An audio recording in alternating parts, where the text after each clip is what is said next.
Alhamdulillahi Rabbil Alamin. Wa bihi nasta'inu ala umuri dunya waddin. Ashhadu an la ilaha illallah wa ashhadu anna Muhammadan abduhu wa rasuluh. Allahumma salli ala Sayyidina Muhammad wa ala alihi wa sahbihi ajma'in. Amma ba'd. Ma'asyiral muslimin muslimat, Bapak Ibu saudara-saudara sekalian, terkhusus teman saya Ibu Sherly Sirapanji, kebetulan berketurunan Tionghoa yang sengaja datang untuk melihat kegiatan dakwah saya sehari-hari. Bapak Ibu yang saya muliakan, kurang lebih 1427 tahun yang lalu lahirlah seorang manusia pilihan yang didesain oleh Allah untuk menjadi pemimpin, yang mana kepemimpinannya bukan hanya diakui oleh umatnya, tapi juga diakui oleh mereka yang tidak menjadi umatnya. Salah satu pengakuan mereka yang tidak menjadi umatnya adalah ketika ditulis sebuah buku yang berjudul 100 Tokoh Dunia. Yang menulis buku ini bukan orang Islam, tapi siapa yang ditempatkan menjadi ranking pertama di antara 100 tokoh dunia itu tak lain adalah Nabi kita, Nabiullah Muhammad sallallahu alaihi wasallam, yang pada siang hari ini kita peringati maulidnya. Apa sesungguhnya yang ingin kita bawa pulang dari perayaan maulid ini? Kira-kira kita mau bawa apa dari perayaan maulid ini? Tentu bukan sekedar telur, karena tidak cukup saya lihat dibagi-bagi ini. Bukan juga songkol loh, karena tidak ada kuliah sekarang. Tapi yang lebih penting dari itu adalah melalui perayaan maulid ini kita berusaha meneladani, mencontoh Rasulullah sallallahu alaihi wasallam dalam kehidupan sehari-hari. Masalahnya kemudian adalah bagaimana kita mau mencontoh Nabi, bagaimana kita mau mengikuti Nabi kalau sejarahnya saja kita tidak tahu. Ada ya ibu ditanya sama anaknya, "Ibu, tanggal berapa lahirnya Nabi?" Apa dia bilang ibunya? "Iseng kode, kenapa saya kau tanya? Apa gunamu sekolah dong?" Karena dia juga tidak tahu. Balik tanya bapaknya, "Pak, kenapa tahun lahirnya Nabi disebut tahun gajah?" Bapaknya senyum sinis sambil dia jawab, "Karena bukan tahun kambing, anak." Bagaimana mau mencontoh Nabi? Sejarahnya saja Nabi dia tidak tahu. Saya dulu waktu kecil di kampung, cepat sekali saya tahu sejarahnya Nabi. Kenapa? Ibu saya suka kasih dengar sejarah-sejarah Nabi, baik melalui buku dia ceritakan langsung maupun melalui lagu. Dan yang saya ingat terus melalui lagu. Ada dulu lagunya mamaku seperti ini di kampung, Riolo. Pada zaman dahulu kala, pada zaman jahiliyah. Saya bilang, "Kenapa Mak?" Nah lanjutkan lagi. "Lahirlah seorang rasul yang terakhir dan mulia." Saya tanya lagi, "Siapa namanya Mak?" "Nabi Muhammad namanya." "Siapa induknya?" "Nah, Siti Aminah ibunya." "Bapaknya siapa?"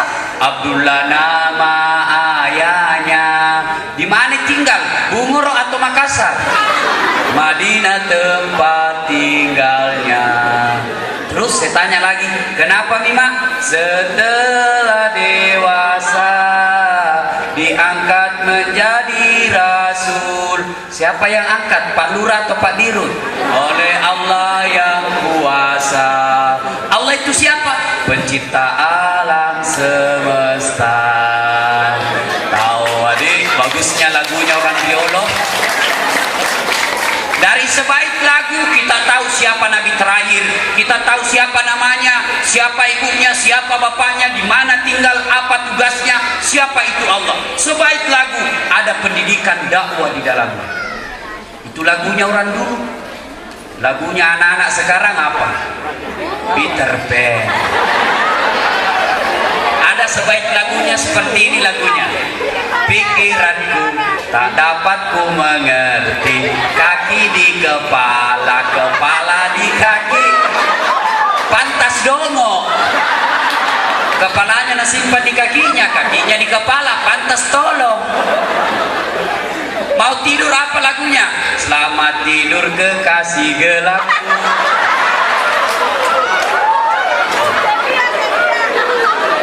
Baru bangun, mamanya menyanyi juga mamanya. Apa lagunya mamanya? Teman tapi mesra. Hancur. Bagaimana kita mau meneladani Nabi? Dalam kehidupan sehari-hari tidak ada sejarah Nabi. Nah, Bapak Ibu yang saya muliakan, pada maulid kali ini saya tidak akan bercerita secara detail tentang sejarah Nabi. Kenapa? Di samping keterbatasan waktu, juga keterbatasan ilmu yang saya miliki. Tapi saya akan mencoba beberapa kisah yang ada kaitannya dengan umat Islam sekarang. Kisah pertama. Pernah suatu saat Nabi masih pemuda, belum lagi punya istri, belum lagi jadi Nabi, masih ABG belasan tahun, lagi jalan. Dalam perjalanannya tiba-tiba rohnya tertiup angin. Karena tertiup angin tersingkap, tak angkaki. Begitu terangkat rohnya kelihatan betisnya. Bagaimana reaksinya Nabi kelihatan betisnya? Subhanallah, malu sampai merah mukanya. Kan lolo. Kelihatan betisnya, merah mukanya, malu. Sekarang tahun 2006, umatnya Nabi toh sudah terjadi apa yang diprediksi oleh Nabi. Nisa'un kadhiyat ma'ilat mumilat. Wanita nanti suatu waktu berpakaian tapi telanjang dan mereka suka memakainya. Mana yang dinamakan berpakaian tapi telanjang? Lihatlah anak gadis yang gentayangan di mall. Semakin hari bajunya yang di atas turun ke bawah, yang di bawah naik ke atas, ketemu di tengah, sedikit mami, baru simpi lagi. Pas duduk kelihatan celana dalamnya, baru banyaknya daginya. Oh dalam. Mati lihat tu anak gadis sekarang. Mahasiswaku kadang-kala yang simpi-simpi itu kulai. Kenapa kau pakai baju begitu? Ini lagi ngetren ini Ustaz. Ini begini nak pakai artis. Artis kok. Moton dibilang artis baru di lorong ditinggal. Bisa itu. Bukan cuma gadis, ibu-ibu juga banyak kuliah begitu. Matoan nih kajili-jili mobil. Saya tanya ibu, kenapa kita pakai baju begitu? Tua maki itu ada mianata. Apa nak bilang? Mau dia apa nak Ustaz? Waktu ku dulu gadis tahun 60 tidak ada baju begini. Baru ada sekarang, baru Tommy ku pakai. Aku bilang gini ibu, bagus dikasih STNK. Tahu STNK ibu? Sudah tua nakal kembali. Terlambat ibadah. Bukan cuma ibu-ibu, bapak-bapak juga punya banyak.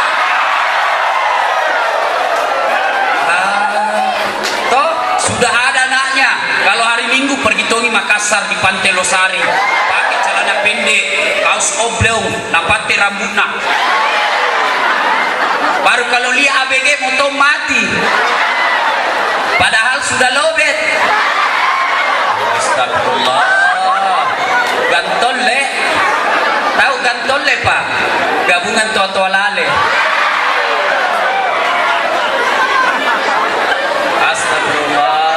Kenapa sekarang begitu? Karena umatnya Rasulullah meninggalkan siri. Sudah ada tidak ada lagi malunya. Kita dulu etnis Bugis Makassar sangat memelihara yang namanya siri. Bahkan orang rela mati mempertahankan siri. Sekarang siri mulai pudar. Mau lihat dulu anak cewek dibonceng cowok bukan muhrimnya, marah saudara laki-lakinya, dia kejar itu laki-laki. Kenapa? Itu aib bagi keluarga. Sekarang cewek dulu toh kalau dibonceng standar santri, kamen nih Pak. Tapi sekarang tuh nggak ada sirinya itu cewek. Bagaimana bonceng? Baru itu kalau saya biasa di Makassar, hampir tiap menit di atas kendaraan lihat orang berzina di jalan raya. Dulu orang sembunyi-sembunyi Pak, cokoi. Sekarang terang-terangan di jalan raya dia berzina. Mau lihat itu yang bak bonceng. Dulu orang cowok pakai jaket, di sini kancingnya. Sekarang tuh nabalik. Di belakang kancingnya. Tuh, baru itu tangannya cewek bonceng begini nih. Astagfirullah. Kau tahu yang kau mau. Tolong.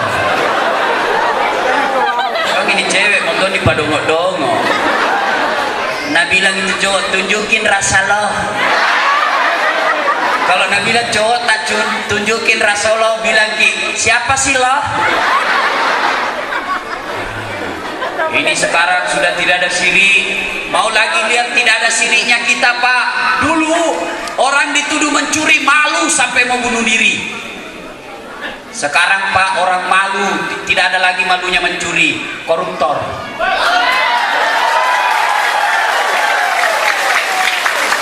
Lihat itu maling-maling di kantor, sama-sama gaji, sama-sama gaji pokok, sama-sama tunjangan. Tiba-tiba ada rumahnya miliaran, kemeko ngale.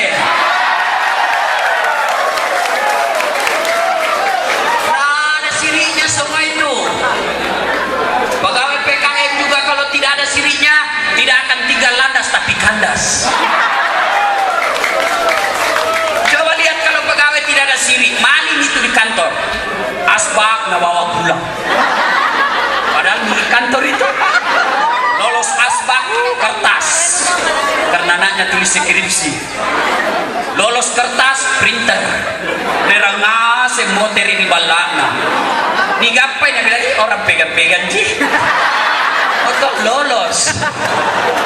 Kenapa begini? Tidak ada sirinya. Orang kalau tidak ada sirinya hancur Pak, lebih hina dari binatang. Tahu bajing Bu? Bajing itu bajing Pak, kelapa Cina makan, tapi namanya bajingan. Aspal namakan juga, besi beton namakan juga. Itu lebih hina dari binatang itu.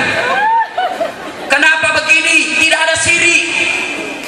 Pegawai kalau tidak ada sirinya, nitip tanda tangan. Tidak datang tapi ada tanda tangannya, tuyul. Giliran terima honor, nomor 1 tanda tangan. Sebab tidak ada sirinya ini.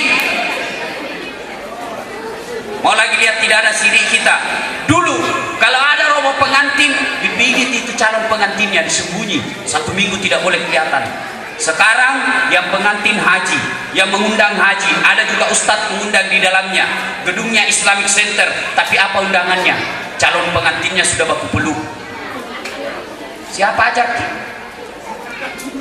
Nabi lagi mau mitawa menikah, selama belum ijab kabul tidak boleh itu. Modern tawa, bukan modern ini namanya westernisasi. Segala yang dari barat dia mau contoh, belum tentu sama dengan garis akidah kita. Mau mitawa menikah, setiap lagi 1 jam sebelum ijab kabul tidak boleh. Kalau mau kasih foto boleh, kasih foto, tapi jangan berdempetan. Halaman 1 foto laki-laki sendiri berdiri, halaman 2 foto perempuan sendiri berdiri. Boleh Ji, kalau fotonya baku tindis tidak apa-apa.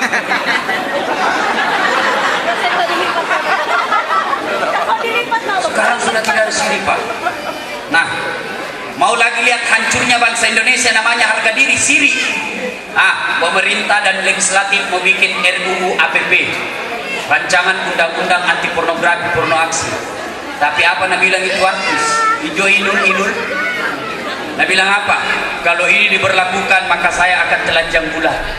Aku bilang telanjang lalu kok, baru suruh buru anjing herder. Saya waktu kuliah itu komentarnya Inul di televisi, seandainya murid itu televisi Pak Kubanti di televisi, kurang ajar. Tak lupa. Waktunya dulu miskin, masya Allah makannya pun susah.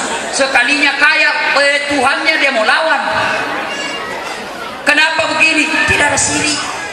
Makanya saya waktu diundang Pak Wapres ke Istana Wapres di Jakarta beberapa hari yang lalu, saya bilang sama Pak Wapres, Pak, Negara kita ini bangsa yang sangat besar. Artis itu hanya sepupu kecil. Masa hanya mereka mau merusak bangsa kita? Tidak ada itu. Berapa sih artis yang demo? Paling belasan, dan itulah yang didengar. Kenapa? Karena ini misi kapitalis. Orang-orang yang mencari harta sebanyak-banyaknya tanpa memperhitungkan keselamatan moral bangsa kita. Inilah kisah yang pertama. Lalu kenapa yang di belakang? Sudah nih? Saya terganggu kabela kalau saya ceramah ada yang ribut di belakang. Sebentar bicara kibayau, enggak lari itu kerja. Ya. Kisah yang kedua. Pernah suatu saat Nabi panggil istrinya, Humairah, sini dulu, duduk. Siti Aisyah, duduk Aisyah. Tolong kau minum ini air, minum itu air. Nabi katakan, jangan kau masukkan ke dalam perutmu, jangan juga kau muntahkan, simpan dalam mulutmu. Jangan masukkan dalam perut, simpan saja dalam mulut. Kata Aisyah, untuk apa ya Rasul? Kau lakukan saja, nanti kau tahu sendiri. Tunggu sampai saya kembali. Aisyah minum. Selesai diminum, pergi Nabi. Selang beberapa saat datang Nabi. Aisyah, Humairah, masih ada air di mulutmu? Masih ada di tawa. Tolong kau muntahkan. Begitu dimuntahkan air putih, apa yang terjadi? Subhanallah, terjadi keajaiban. Apa yang keluar? Gumpalan-gumpalan darah. Heran Aisyah, kenapa bisa? Saya tadi minum air putih, kok bisa jadi darah? Nabi katakan, berarti selama ibu duduk di sini, seluruh orang yang lewat di sini kita nilai dalam hati. Tidak diucapkan, tapi dalam hati tak mencelahi. Nah, penyakitnya bapak-bapak, Pak gosip. Ya toh Pak, kita bapak-bapak kan suka sekali gosip. Datang dulu kalau ada rahasia tidak diungkapkan. Pak gosip kita Pak toh? Kenapa ketawa Ibu? Kenapa? Tak balik Ki. Syukurlah kalau mengerti jadi. Perempuan sekarang kan Pak gosip. Gatal dulunya kalau ada rahasia dia tidak sebarkan. Saking sukanya gosip artis juga dia mau tahu. Kenapa dia cerai? Karena ada pihak ketiga. Mau semua nak tahu urusannya artis. Celana dalamnya itu artis mau nak tahu semua. Kenapa? Mau semua nak tahu urusan artis. Apa beda gunanya? Mau di apa ditahu semua urusan artis? Sepupu Ki? Nak kenal Ki saja tidak? Atau mau tongki jadi artis? Terlambat nih. Gigi palsu kita pakai. Sekarang perempuan pergi pengajian begini Pak masih gosip itu. Pergi pengajian begini masih macalah. Lewat temannya kebetulan, apalagi dia bilang, "Gue tahu kita nak pakai jilbab tolong." Kenapa? Kakarinya ulki rambutnya. Satu ni orang macalah. Lewat lagi yang satu dia bilang, "Injo poing dah serasinya kulunya sama rohnya." Kayak umbul-umbul berjalan. Dua orang macalah. Lewat lagi yang satu dia bilang, "Itu gelangnya tebalnya kayak pelek sepeda." Palsu gitu dong, bukan emas. Kenapa kalau palsu? Nah susah kita. Urusannya orang. Orang pakai gelang dia yang sibuk. Dasar pacala. Tahu pacala? Pacala-cala. Dikasih kue gratis masih nacala. Pasti korupsi itu tadi panitia. Kenapa? Nggak enak kuenya. Kayak basi itu jalan kote. Jadi baru 3 nak makan.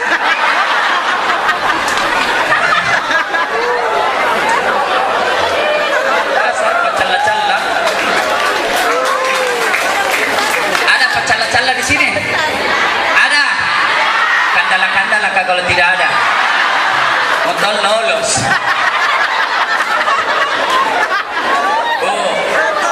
Sekarang majelis taklim kan banyak. Alhamdulillah, hampir setiap masjid ada majelis taklimnya. Tapi yang membuat saya sedih, apa jina parutusu baju seragam.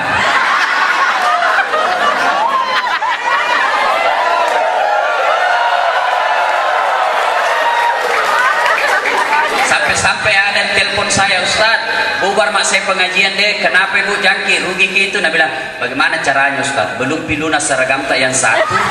Ada mesti yang baru. Kenapa nak seragam diperutus?" Pergi tabligh akbar di Al-Markas, apa Nabi bilang? Masa nakala kita itu bongai ya, baru 2 tahun 3 bisa ragamnya. Kita ini lemu-lemuan. Kenapa seragam? Kemuliaan di sisi Allah bukan yang banyak seragamnya, tapi yang tidak ada gosipnya. Dasar gosip. Mana Ustaz Cala Tonggo? Dan siapa panggil itu tadi Ustaz Pende? Lain kali aku lagi panggil lah. Kenapa? Tidak suka ceramahnya. Lebih baik kita Bu. Nabi bilang apa? Tidak aku suka. Kenapa Bu? Masa apa nak bahas saya terus nak kena?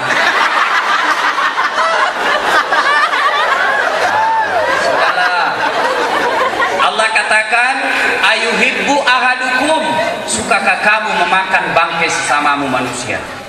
Nih Pak, peringatan awal bagi kita. Sebentar lagi akan ada pilkada, pemilihan kepala daerah tingkat 1 nanti nih. Kalau ada tim sukses yang suka jelek-jelekkan lawannya, jangan dipilih. Semua kita pasti punya keburukan, semua kita pasti punya dosa, semua kita pasti punya aib. Hanya Allah saja yang masih menutupi aib kita. Suatu saat Umar bin Khattab lari, dia cari Nabi. Ya Rasulullah, saya mohon petunjukmu. Kenapa? Kata Nabi, tetanggaku anak muda mau menikah. Alhamdulillah terbuka jodohnya, kata Nabi. Masalahnya ya Rasul, kata Umar, wanita yang mau dinikahi mantan WTS, dan dia tidak tahu ini laki-laki siapa calon istrinya. Apakah saya harus kasih tahu dia?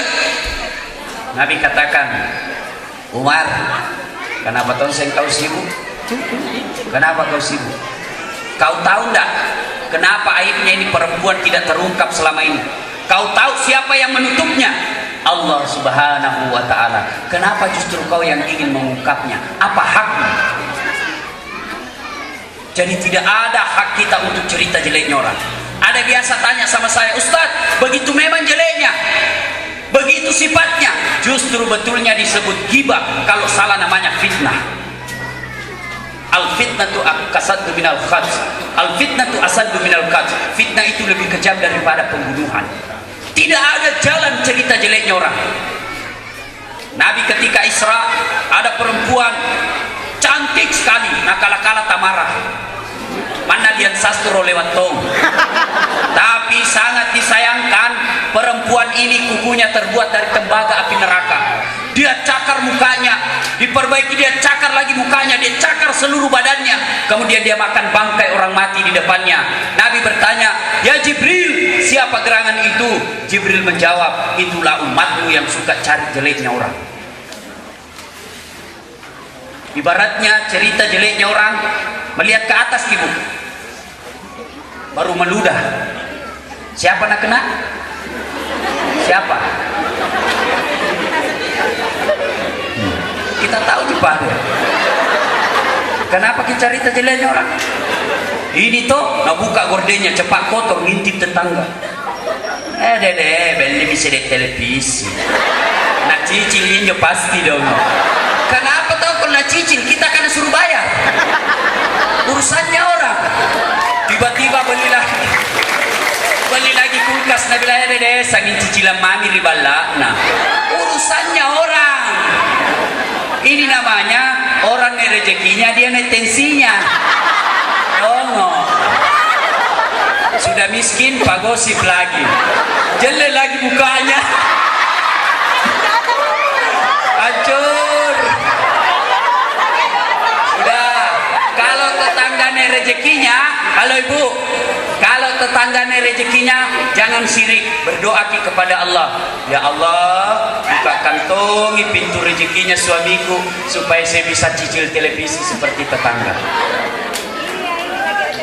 Betul?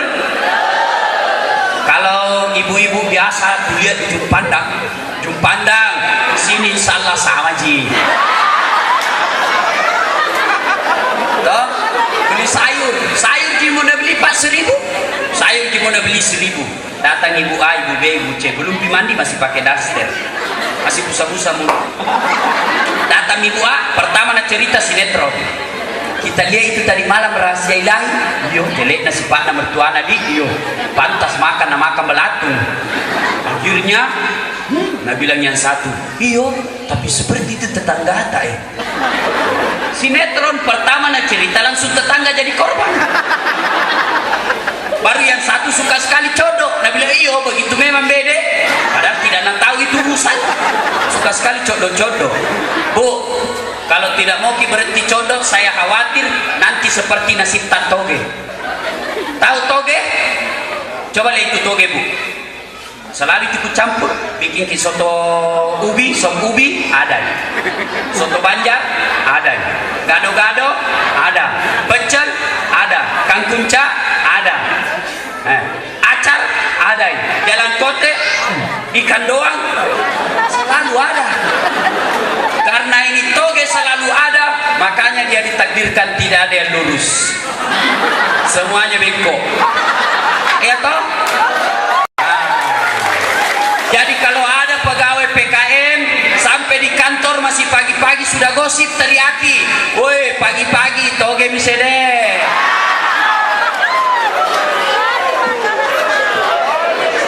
Kalau kantor banyak bigos di dalam, yakin dan percaya itu kantor tidak produktif. Pasti itu. Kalau temannya diceritai, temannya marah, terjadi yang namanya putus komunikasi. Putus komunikasi, yakin tidak jalan itu organisasi. Nah, makanya tinggalkan gosip. Siap? Amin. Kisah yang kedua. Kisah yang ketiga. Suatu saat Nabi pulang ceramah. Sudah tidur istrinya, Siti Aisyah. Dia ketuk pintu Nabi. Assalamualaikum. Tidak ada jawaban. Ketuk sampai 3 kali, masih tidak ada jawaban. Apakah Nabi gedor pintunya? Subhanallah. Nabi buka serbannya, dia hamparkan di depan pintu, kemudian beliau tidur beralaskan serban, rela kedinginan semalam suntuk karena tidak mau mengganggu istrinya yang lagi pulas tidurnya. Pas bangun istrinya, apakah Nabi marah istrinya? Subhanallah. Aisyah buka pintu, Nabi katakan, Humairah, maafkan saya karena saya terlambat pulang tadi malam sehingga saya tidak bisa memberikan kehangatan dalam tidurnya. Dia cium tangan istrinya minta maaf. Masya Allah. Masih ada kira-kira suami seperti ini, Pak? Kenapa bengkok mulut, Bu? Langsung begini, Bu. Apa maksudnya? Kira-kira bayangkan saja, Pak. Nabi ini, Pak, namanya selalu bergandeng dengan Allah, manusia paling mulia. Ditutupkan pintu, minta maaf cium tangan.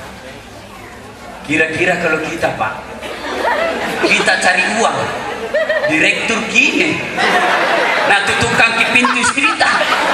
Kira-kira jurus apa kian lewat? Jurus mengamuk. Seandainya polisi langsung ambil pistolnya, tembakan peringatan. Woi, buka kok dalam. Iya kona, aku ceraikan kau besok. Nabi, Pak, paling pandai membahagiakan istrinya. Jadi kalau mau mencontoh Rasulullah, teladani Rasul sebagai suami. Nabi, Pak, dari 11 istri beliau, 11 itu istrinya Nabi, Pak. Wah, itu bapak-bapak kalau kita cerita istri Nabi langsung senyum. Apa maksudnya, Pak? Potong ki contoh itu. Oke, sebelum kita contoh saya kasih tahu ki informasi penting. Ini yang selalu disalahgunakan oleh orang non-Islam. Nabi betul 11 istrinya, tapi satu saja yang ngurusin, satu saja yang virgin, satu saja yang perawan, yang lain turun mesin ngasin nih, Pak. Janda-janda tua. Suatu saat ini salah satu istri Nabi, perang Badar selesai, datang ibu-ibu. Ya Rasulullah, suamiku wafat di medan perang. Siapa lagi yang mengurus saya ya Rasul? Nabi katakan, ibu belum betul tidak bisa lagi cari nafkah. Bagaimana caranya ya Rasul? Umurku sudah 63 tahun. Nabi katakan, supaya tidak ada fitnah kalau saya pelihara ki. Oke, saya yang pelihara ki, tapi saya nikahi 63 tahun janda. Jadi bapak-bapak kalau mau mencontoh Nabi, silakan nikahi janda 63 tahun. Itu di Nabi itu. Mau ki, Pak? Mau ki? nah tidak mau Kak. Apa 63 tahun saking bungkuk nama ini parut, dicium tangannya bau minyak gosok, cium pipinya bau balsem, cium perutnya bau minyak angin, hancur. Itulah Nabi Pak. Kalau mau mencontoh Nabi itu, cari maki janda-janda tua, selamatkan mereka. Ada laki-laki dua istrinya, saya tanya, Pak, kenapa kawin lagi? Nah bilang, sunnah Rasul. Apa? Tawa cocok. Sekalinya sembahyang isya, Pak, tidak cukup 2 menit, 4 rakaat. Saya bilang, Pak, kenapa cepat sekali kita sholat? Nabi itu kalau sholat sampai bengkak betisnya. Apa Nabi bilang, Ustadz kayak tidak tahu saja. Itu kan Nabi. Saya ini manusia biasa. Istrinya Nabi sunnah Rasul, bukan sunnah Rasul, sunnah sahwat. Tapi sebenarnya Bu, kalau suami tak mau kawin lagi, boleh kami. Dalam Islam boleh. Nabi bilang bulan suami tak, Nabi bilang, Bu, saya mau kawin lagi. Bilang ibu, Bapak boleh kawin lagi, yang penting 3 syaratnya. Apa itu Pak? Apa itu Bu? Dia bilang ke istrinya, yang pertama, Bapak harus tetap didik saya beriman kepada Allah. Suaminya bilang, gampang, nanti saya ajari. Yang kedua, apa itu Bu? Bapak harus adil kepada setiap istri-istrinya. Suaminya katakan, gampang, bagi 2 gaji. Yang ketiga yang paling penting, apa itu Bu? Ini yang paling penting Pak, langkahi dulu mayatku. Setuju? Setuju? Bapak-bapak setuju semua, jadi hilangkan cita-cita kawin lagi. Pak, dari istri-istri Nabi, Nabi paling pandai membahagiakan istrinya. Semua istri Nabi ada panggilan kasih sayangnya. Siti Khadijah dipanggil Ummul Mukminin, ibu para orang Islam. Aisyah dipanggil Humaira. Apa itu Humaira? Yang kemerah-merahan pipinya, karena memang Siti Aisyah merah delima pipinya. Makanya Pak, kalau Bapak mau mencontoh Nabi, Maulid kali ini, panggil istri kita dengan panggilan kasih sayang. Misalnya istri tak mancung hidungnya toh, panggil mi, wahai istriku yang termancung hidungnya di lorong 3, tingkat lorong. Dia bilang, sudah mancung hidungnya Ustaz, giginya sudah dilihat. Nah bilang, justru giginya. Lihat lehernya, jangan lihat jeleknya istri tak. Cari cantiknya, jangan mentang-mentang hitam. Nah panggil istrinya, bolong. Apa nak bilang istrinya? Agak penyak. Hancur. Masa suami istri baku maki? Pak, Nabi itu Pak, kalau bangun beliau yang bersihkan tempat tidurnya. Nabi kalau bangun dia yang bersihkan tempat tidurnya. Kalau dilihat istrinya sibuk, dia yang cuci pakaiannya. Kadangkala membantu istrinya menyiapkan makan. Pernah kita lakukan Pak? Siapa? Kita aniaya istri kita. Tugasnya di mana? 3R. Dia bilang, apa kau tugasmu? Dapur, kasur, sumur. Sumur, dapur, kasur. Kasur, dapur, sumur. Di situ kita putar-putar kalau dianiaya istrinya ini. Coba, istrinya makan garam di rumah, dia makan di mall. Ini istri suami yang tidak bertanggung jawab ini. Nabi katakan, tidak beriman seorang suami yang menelantarkan istrinya. Nabi adalah manusia mulia, tapi pandai memuliakan istrinya. Apalagi kalau ada keluarganya cerita, dan lalu kita maki-maki. Datang mertua tak dimaki-maki istri tak, pasti istri berkata, "Kodong, kenapa nak kasih gini Kak? Kalau berdua aja Kak tidak apa-apa ji. Ada kodong orang tuaku, apa nak bilang orang tuaku ini?" Kita hancurkan perasaan istri kita. Istri sudah setengah mati masak, jalan kaki ke pasar karena irit bensin, irit becak, busa-busa kalepa, sampai di pasar setengah mati tak putar-putar, masak lagi kepanasan, anak juga mau ngomel. Masya Allah, pas datang kita tinggal makan masih ngomel-ngomel. Pas namakan sayurnya, apa Jepare kau tahu kau ini perempuan dongok memang Tom ini, biar tidak nak tahu juga dongok memang ini. Tapi istrinya kau tahu ya dong, kenapa kau mau kawin sama saya? Berarti kau lebih dari saya tolong. Apa nih? Halo mati. Halo ibu, bu, mau punya suami seperti Nabi? Dengar tahu apa mau semua. Kalau ibu-ibu mau, pertanyaan buat ibu, sudahkah ibu punya sifat seperti istri Nabi? Nah, ini yang jadi soal. Maunya suami Nabi, baru dia istri Fang rasu-rasu. Sifatnya apa? Stepa. Apa Stepa ibu? Selera tinggi ekonomi pace. Halo ibu. Oh ibu. Halo. Salah sambung. Mau kita tahu istrinya Nabi, sifatnya yang paling disayang Nabi itu Siti Khadijah. Suatu saat sifat khasnya Siti Khadijah, kalau keluar suaminya, Siti Khadijah sudah siap rumahnya baskom. Apa isinya? Air hangat. Pas datang suaminya, disuruh duduk Nabi di atas kursi.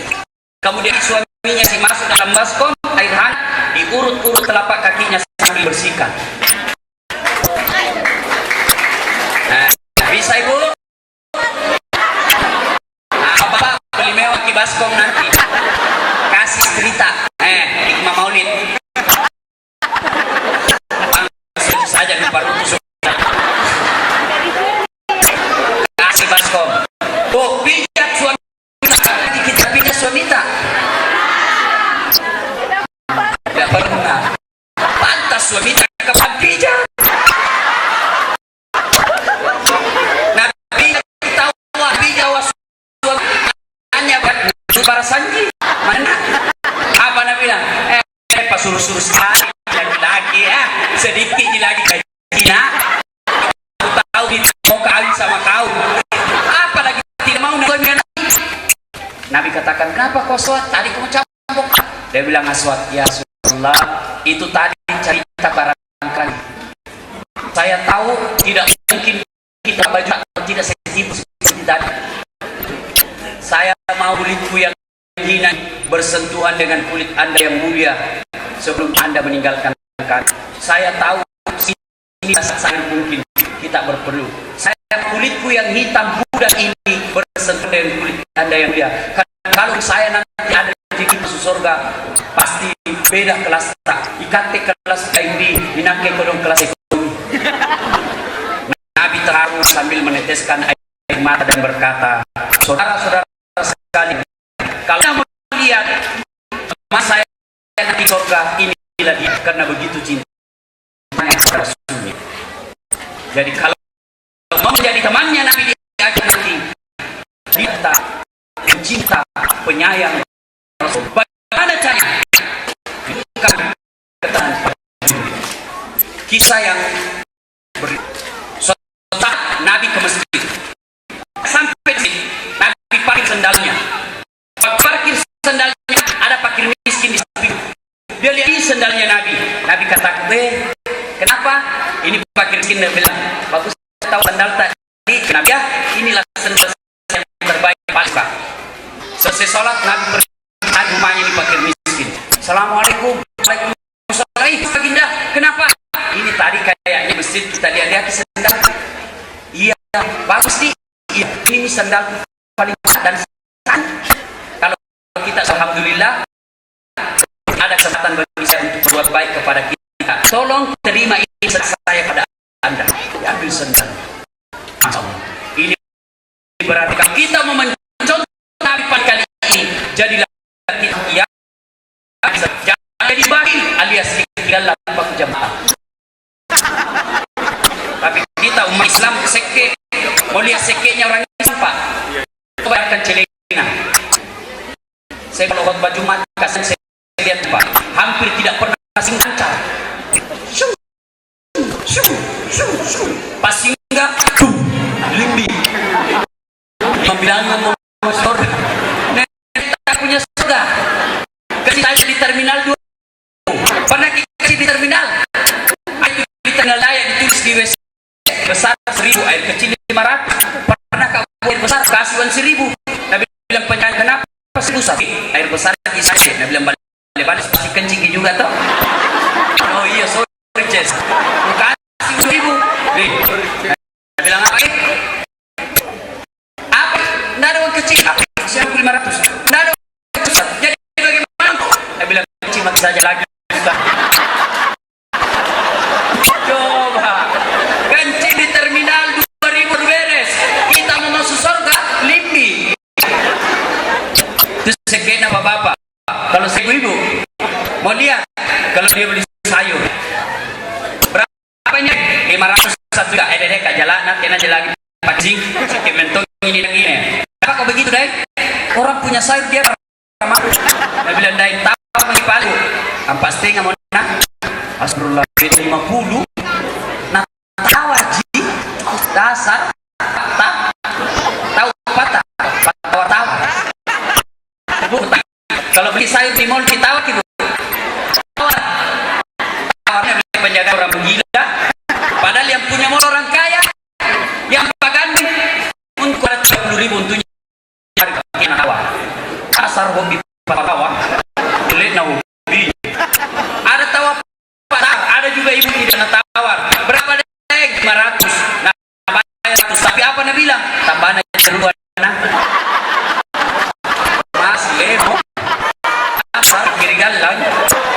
Kenapa ketawa? Membahayakan diri sendiri. Ya, udah banyak bersedekah. Kalau lagi pelitnya kita Pak. Kalau artis diundang, pun mobil jempa, mobil bersih. Bisa aja itu dilihat dan sebagainya. Dikasih aja. Kita cincin isi. Si Kalina Ustaz kan jemput. Makin motor Honda Rion baru itu motor tidak ada stangnya, jadi belakang mati gocet. Hujan lagi satu mantri dulu pernah ke roncokam sampai mide dia bilang belum Ustaz 5 menit dia merasa Ustaz inilah model kita ya. Berarti mau kali ini meningkatkan semangat sedekah. Itu deposit kita, rumah kita yang mewah belum tentu yang punya. Besok kita mati, alhamdulillah kalau anak-anak soleh. Saya pernah orang krepa. Cuma 40 hari sudah ditulis di rumahnya. Rumah ini mau dijual. Kenapa? Anak bertengkar gara-gara warisan. Kalau kita sumbang berseminta kita bilang, Pak, apa sama Ki? Karena tidak boleh begitu namanya, tidak bisa. Macam sisi. Jangan sampai suami kalau masuk celengan kita tidak pernah, tidak dapat itu apa itu? Kecuali sakit. Pak, ini 10.000, tak 5.000 tak dapat. Tapi kalau suami tadi saja, ibu tidak pernah sedekah, bikin suami kaya di akhirat. Apalagi namanya rumah belum tentu kita punya. Pas lunas bu, gaji tak dipotong tiran untuk bayar calon rumah tak. Pas lunas mati ki. 2 bulan kemudian suami tak kawin lagi. Ini miar yang gentayangan nanti. Makanya belum terjadi ibu sedekah memang. Saya mau nanti ibu ada AC kirim AC di masjid. Ada itu. Saya mau kuburku kirim pembeli lampu di masjid. Insya Allah ada 500.000 dikirim ke panti. Insya ada di lampu 2 watt dikur 100.000 1 watt 50.000 limbi 10.000 per limbi obat nyamuk.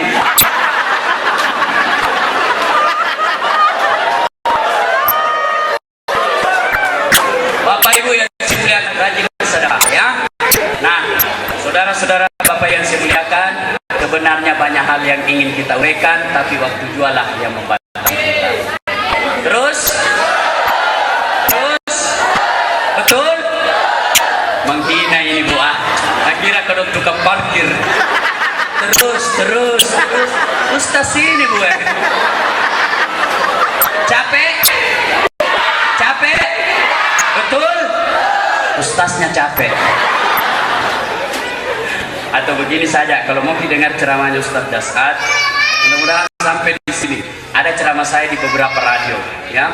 Ada di Radio Suara Celebes FM, SCN 90,9 tiap hari menjelang maghrib kultur. Setiap menjelang maghrib ada di situ. Ada juga di Radio Gamasi setiap hari Kamis jam 1 sampai jam 2. Ada juga di RRI setiap hari Jumat jam 1 sampai jam 2. Ada juga Delta FM setelah maghrib. Ada juga di Fajar FM. Ada juga di Merkurius. Nah, silahkan didengar di radio itu. Atau kalau mau lebih bagus sekalian promosi, cari kasetnya nanti Ustaz Dasad. Ya, saya bikin kaset begini Pak motivasinya. Kalau kita ke toko kaset cari ceramah, semua dari Jawa, semua dari Madura, semua dari Sumatera, tidak ada dari Sulawesi. Padahal banyaknya Ustaz Sulawesi. Akhirnya saya bikin kaset, tapi belum di launching Pak, belum. Insyaallah waktu dekat. Ya, insyaallah waktu dekat akan ada. Belum ada di pasaran, belum ada di saya jual, tapi sudah jadi. Sudah ada beberapa bupati yang beli. Ya. Nah, itu kaset ciri khasnya tetap khas logat ujung pandang. Jamaki bahasa di Jakarta susah talipa-lipa di lidah. Makanya waktu saya dihubungi produsernya SCTV untuk mendampingi Ustaz Jeffrey Al-Bukhari,